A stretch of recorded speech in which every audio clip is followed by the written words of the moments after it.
Grabe ka na, Ka Eric. Sumusweldo pala sila guys ng humigit kumulang sumobra 100,000 per month as a fake news peddlers. Talaga nga namang nanggigigil si Mima. Nagpakalap na nga kayo ng fake news, paldo-paldo pa ang sweldo na binibigay sa inyo. Nagpakalap na nga ng fake news, apektado na nga ang mamamayang Pilipino, tapos kumikita kayo ng ganyan kalaki, 100,000 per month sa maling pamamaraan. Uy, magkayod kalabaw naman kayo. Baka naman gusto nyong magbayad din dito sa BIR, ano? Anyway, ito pala yung sabi dito, guys. 100,000 monthly salary of fake news peddlers. Sila din mismo ho ang nag-reveal na yung paycheck nila umaabot ng 100,000 per month. Grabe, oh. Hindi ko talaga lubos maisip. Nagpakalap na nga kayo ng fake news. Ganyan pa kalaki yung sinusweldo nyo. Baka may magsabi dyan na, Mima, baka naman naiinggit ka. Guys, hindi ako naiinggit. Ang akin lang naman kasi dito, yung prinsipyo. Bunga nga lang yung nilalabas nila, bunga nga lang yung puhunan nila, nagpapakalap sila ng fake news. Hindi naman kasi deserve ng mamamayang Pilipino na makarinig ho ng fake news. Tapos ho, sila na nga nagpakalap ng fake news, sila patong malaki ang sinusweldo. Nagbabayad kaya to guys ng tax sa BIR? Ha? I don't know lang ha, kung kasama ba sila sa mga... kung taxpayer tong mga to. Anyway, sabi dito, 100,000 monthly salary of fake news peddlers.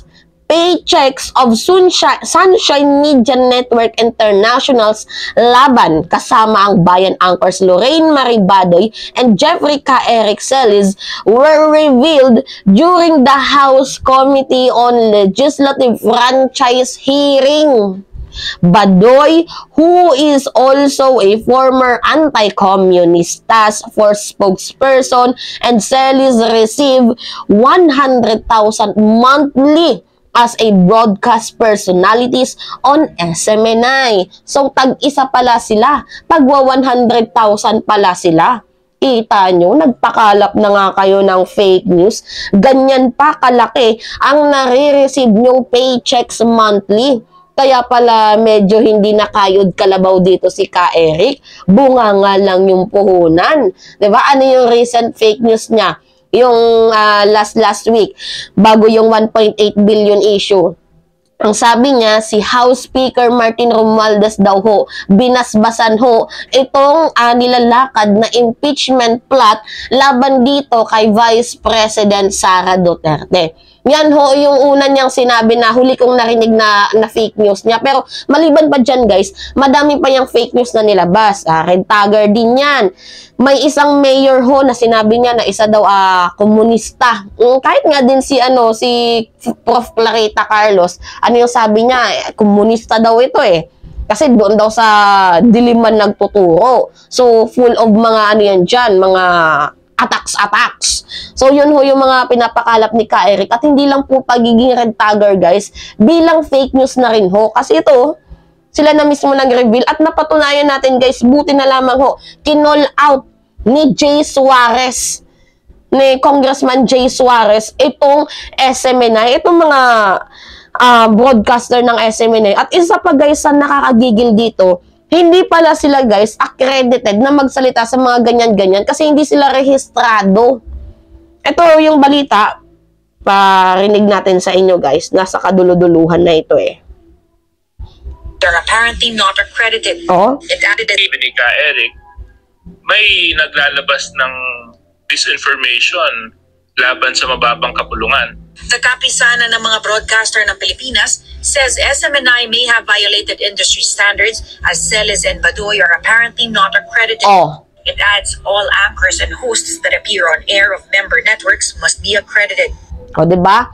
Lahat ng members, host na appear sa network should be accredited.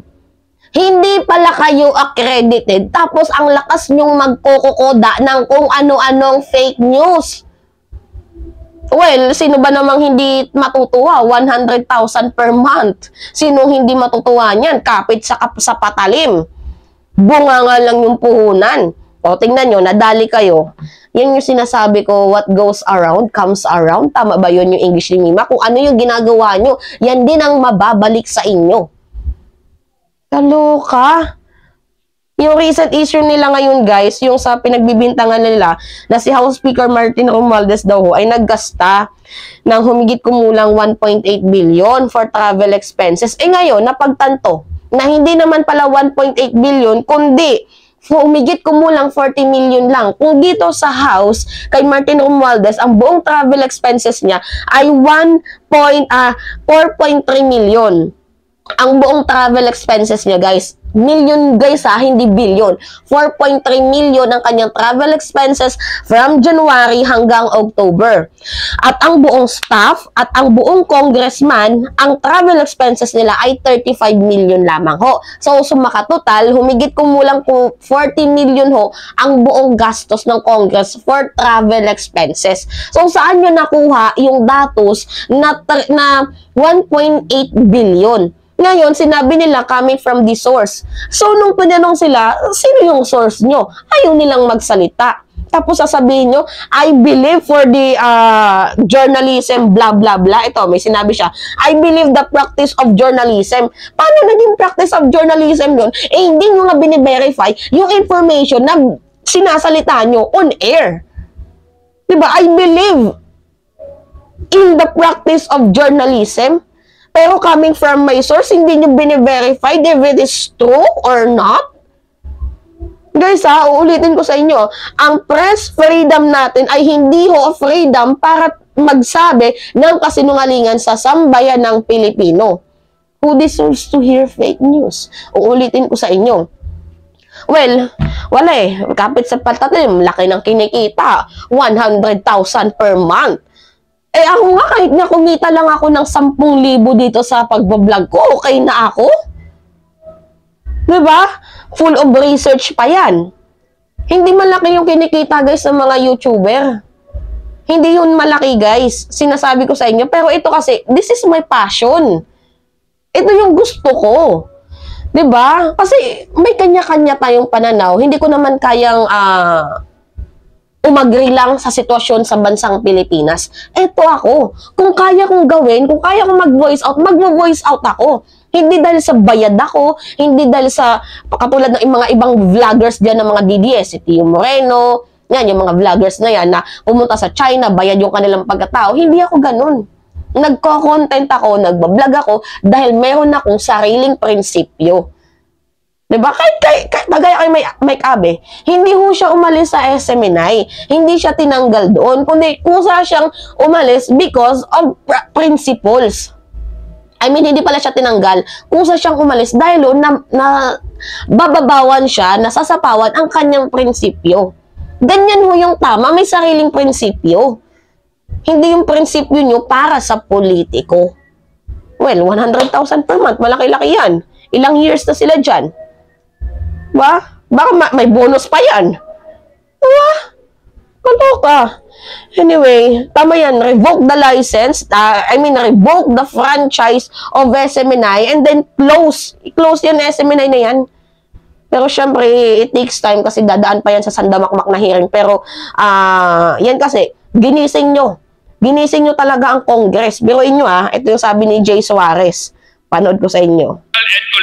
And collective privilege in the spirit of transparency and accountability, I humbly request this August Chamber to direct the Committee on Legislative Franchises in the exercise of its inherent oversight function to investigate this matter immediately and other similar measures pending with the committee, including this personal and collective privilege. Oh, guys, gets nyo? In other similars and other similars measure. So, hindi lang ho yung imbestigahan dito, yung pagpapakalap nila ng fake news ng 1.8 billion, kundi ho yung others violation ng SMNI. Tapos ngayon, si Harry Roque hihingi ng tulong sa ibang TV network station. Wag daw magkulay-kulay. Sinong niloloko nyo, Tukmol? Anyway, yun lamang ho guys, at it's me again, si Mima Alicia nyo, tagbabalik ulit para sa ating panibagong video.